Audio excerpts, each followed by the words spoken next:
What's up guys, my name is Tim and today we have the legendary BMW E53 X5. This is my personal workhorse. It has over 255,000 miles on the clock. We're going to be doing the valve cover gasket replacement, and in my opinion, anyone who owns this body X5 with a 3.0 liter engine is capable of doing it themselves and save a little bit of money. This job is priced in between $300 and $500 for parts and labor total. So if you're going to be following this DIY, that's the amount you're going to be saving. So please drop a like, that's all I ask. Share the video and subscribe. Thank you guys. This is how this video is going to be structured. First of all, I'm going to share with you the list of tools you'll need. That's the first. Second, we'll go through where the valve cover leaks, how to spot it, and where to look for the leaks. And the third one, I'll try to do as fast and as informative instructions as possible so you don't have to waste hours watching the videos, and we'll try to do it as simple as possible, covering all the important parts and difficult moments. That's pretty much it.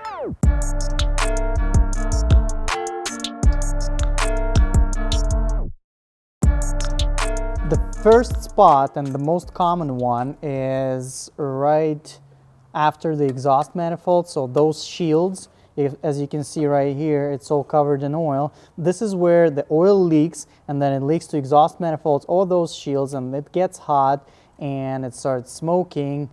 That's when it's smoking from this area right here, and that's where you can feel the oil burning. You can smell it inside the cabin. So this is the first most common spot, the bottom of the valve cover. That's because the engine angled this way, so oil cannot leak up, it's only leaking down. The second spot would be right here. As you can see, like I can see those a lot, so that's happening. And if you look down at this hose right here, hold on a sec, you can see that's the oil dripping to the lower radiator hose in this area, so that needs to be definitely replace the valve cover gasket, and I would later replace the lower radiator hose as well. The third indicator of valve cover gasket leak is the oil in spark plug wells. So if you pull out your ignition coil and it's oily in there, that's your valve cover gasket leak, because a part of the kit is 6 seals basically, well it's 2, 3 each, spark plug well seals. So you'll see it further down the video. First, removing the weather strip. Then we have a bunch of clips, so turn 90 degrees and they release. It's all around there. Now we can just lift it up. Now we have to remove those 2 pieces on each side right here, those plastic pieces. All you gotta do is push this pin and move it up. That's it. So this is where it goes. Same on the other side. Now we have 2 13mm nuts, one right here. They're not tight usually at all. And the other one is exactly on the other side. There is not much room to remove it, but using the 13 open wrench, we can loosen it. Then using hands, just get it out. There's enough room to just take it out. And this is where your cabin air filter hangs out right here. Good time to replace it if you need to. Now we're going to remove this and this plastic. So it's 10mm bolts right here and 10mm nuts right there. Using a pick tool, I will be removing this cap from this cover. There you go. I have only one. It's an old car. Don't judge. 2 10mm nuts. Take the oil cap off. And now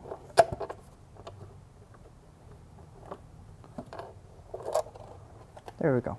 Now we're going to remove all 6 coils, and I'll show you a proper way of doing it so you don't break anything. You see, this is a little loose, but if you press it on both sides, it releases the connector and everything's free to go.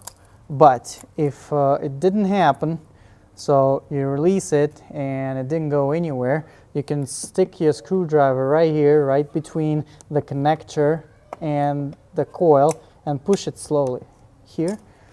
And when it's released finally, you gotta have it all the way up, and I usually use my screwdriver So we go straight up.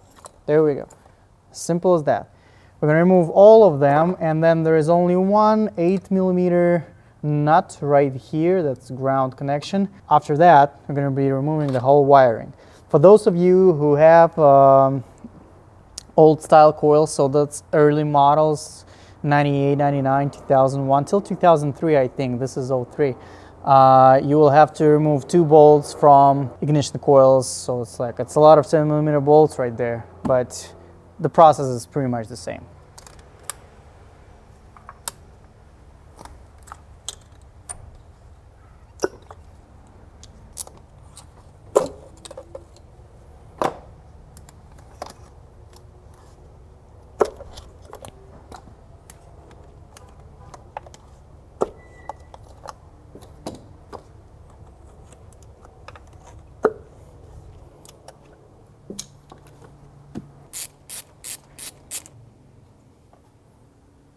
Now we're going to remove the wiring harness. So the way I do it usually is just put the screwdriver right here, pop it here and there, and there we go.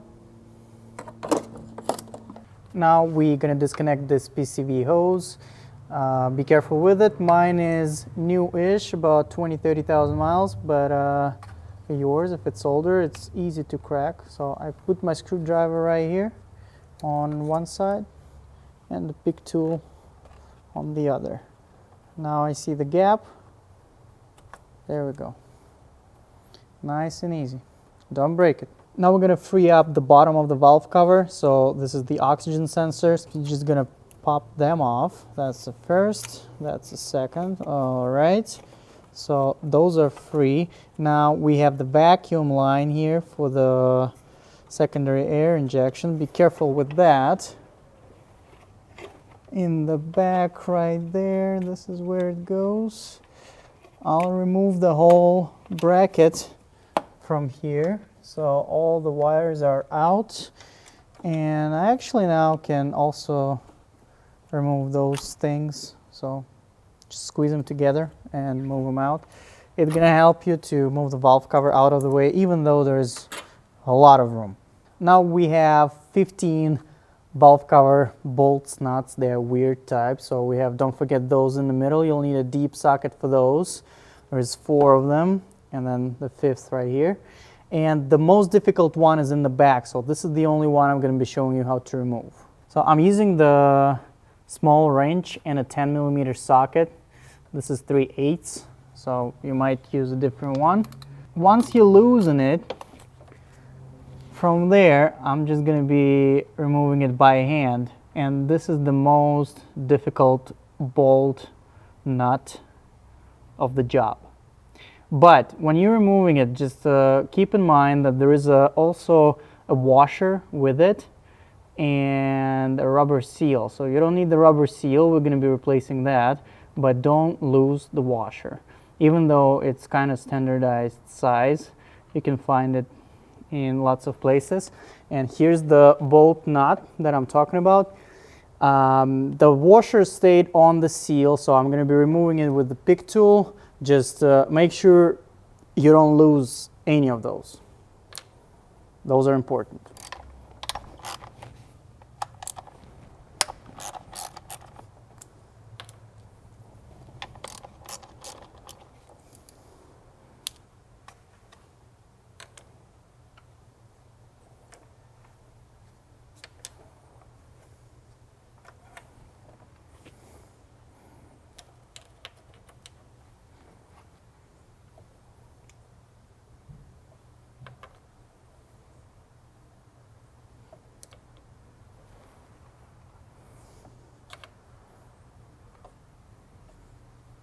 Here's the washer that is stuck to the grommet, so if you can remove them, because I have plenty of those that are stuck, so, and they're pretty tough in there. I'm going to be removing the valve cover without removing them from the grommet, and then later on. Also, some will come out just like that, so there is a grommet right here and the washer, so you'll have to remove them later on. Don't reuse the grommet. Here's how you remove the washer. Simple. I use the pick tool. It just put it under the grommet, and there we go. Nice and simple. We're not going to need those anymore. Now we're ready to remove the valve cover. Nothing else holds it. Just make sure you have all the bolts removed. This is 15 in total. As you can see, it's kind of stuck in here. It's been there for about 100,000 miles. That's the last time I replaced it. So I can use my screwdriver to just pry it open a little bit. There we go. Not much force needed. And now we have it kind of loose. There we go. And it's out. So here's the valve cover. This is the gaskets for the spark plug wells, and let's check out the condition of the gasket itself. As you can see, before I did anything, I did replace this valve cover gasket about 100,000 miles or more, and I didn't use any silicone on half moon bay, like those half moons. Like, you don't need to, honestly. It's not necessary at all. The only silicone I will use is to get the valve cover gasket stick to the valve cover itself. So let's check this out. It's not too bad. Let's remove the seal and see if it's bad or not. Well, it's definitely leaking, so yeah, it's kind of harsh. So that's what you can expect to see. That's kind of, it's not getting back into shape. So yeah, it's cracking if we squeeze it. You also can expect so pieces will fly out of it and you will have to extract all of them. So this is back. Yeah, it's worse towards the back since there is more heat in there, and that's the actual valve cover seal. As you can hear, probably, maybe not, but while I remove it, it's cracking. So it's definitely a good time to replace it. It leaked a decent amount. So yeah, look at that. A lot of rubber in here, but yeah, there we go.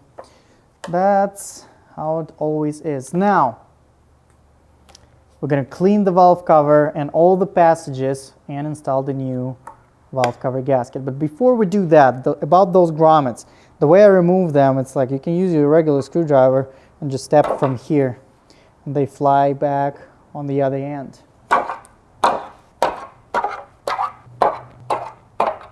Now, when everything is clean, I'm going to be installing the new valve cover gasket, which is L-ring. I'm going to be using L-ring gasket and the grommets for this job. You can use Victorines, it doesn't really matter.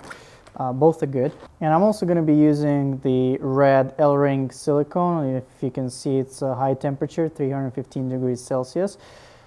Good stuff. I'm only going to be using it to stuck the valve cover gasket to the valve cover itself. Drops. It's literally drops. I'm going to be using just a little bit in this corner, just a little bit in the back,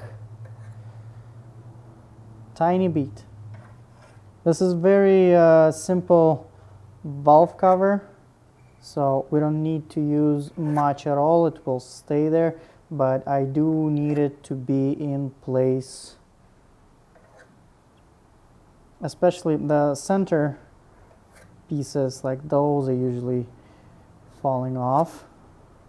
So just a little bit.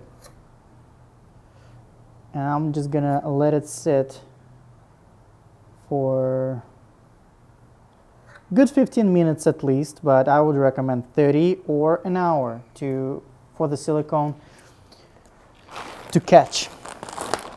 All right, there we go. Start from here.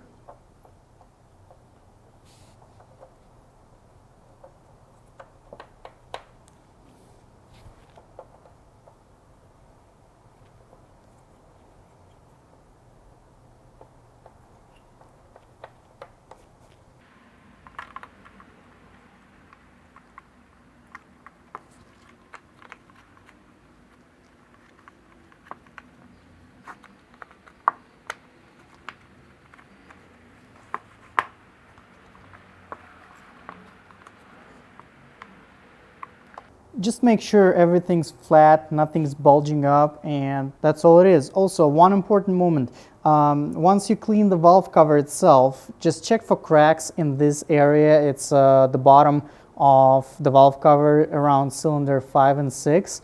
That's the only spot where I've seen those valve covers crack, so this one is completely fine. It would be somewhere around this area, general area. It might be on top, it might be at the bottom near this bolt, but in general, from what I've seen, replacing hundreds, if not even thousands of those, like this is the area where it cracks. That's the only one. So this one is completely fine. The other thing about the warping valve covers, it's a myth. It happens once in a blue moon, but like, hey, once again, I've seen hundreds and thousands of those, but also, mind you, I'm in California, that's very mild climate. If you have a difference in temperatures, that might be a different case for you. But in my case, California, it's not happening. Just don't warp. That's it. Now all the surfaces are clean, so don't forget to clean those out. You can see sometimes a little bit of gaskets stuck in there, very tiny bit, so you have to clean those out. And the most important part, just make sure those wires are down and you don't pinch them when you install the valve cover back in place. That's the most common thing I've seen. Everything else is pretty much straightforward. There's a lot of room for it, so I'm gonna just grab it like this. Cylinder number 3 and 4. Yeah, 3 and 4. And there we go. That's why we need silicone, so it doesn't fall when I do it like that.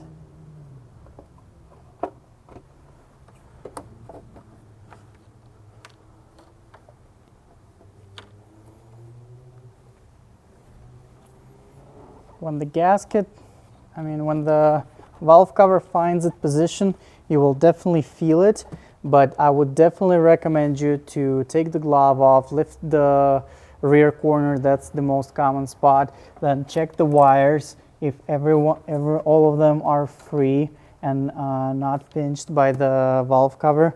But this is pretty much it. And the way I torque it, so we start with the hand tight everything, of course, and then we start with the center, then the bottom, then the top. So now we have one of the center bolts, and here's the washer, it goes over. That's what I usually do. And now we have the grommet, and I'll put it on. I'm going to be doing this with all of them, and then I put them in place. So, and this will align the valve cover better. So just do that first, of course. Don't put the grommet here and then try to put the bolt on. This is the best way, like this.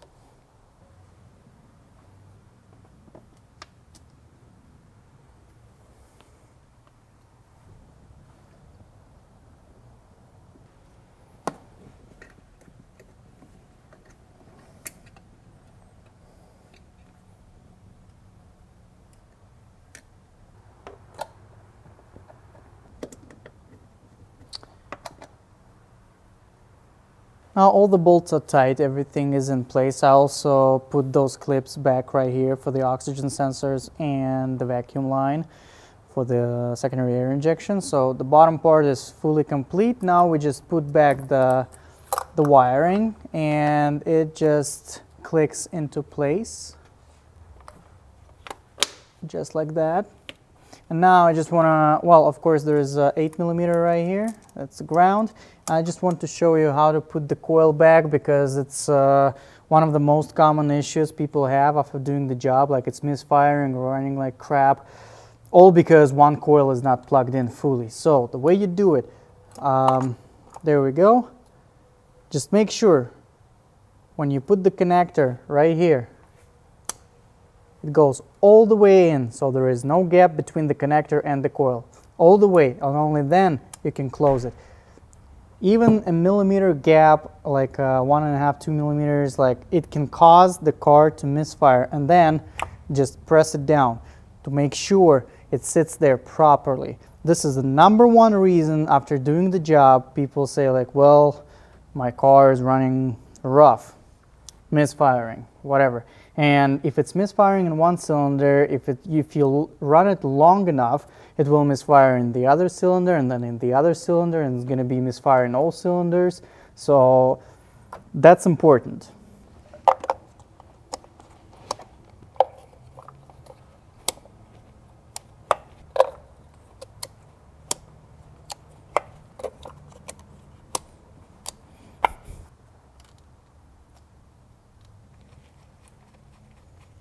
And now, final touch, don't forget it, that's important too, to plug in back the crankcase ventilation hose. You don't plug it in, it's going to misfire bad. Huge air leak. So everything is done pretty much. Everything else is just cosmetics. Now's the time for you to start the car and check it out. If it's running fine, if everything is okay. If you had smoke in this area before, if it was a heavy leak, expect smoke to be there still, unless you completely wash the engine and or let's say if it's an hour drive, or if the car will be operating for an hour approximately, it will burn off eventually. So whatever oil you had in there that leaked out, it will be gone in no time, if there is no leak from the valve cover, of course.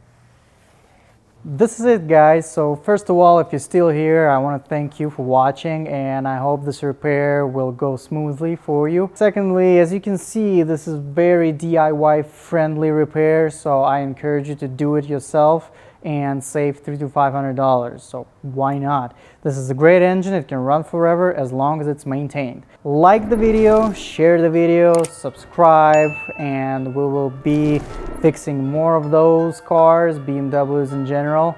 So thank you guys for watching again. See you in the next one.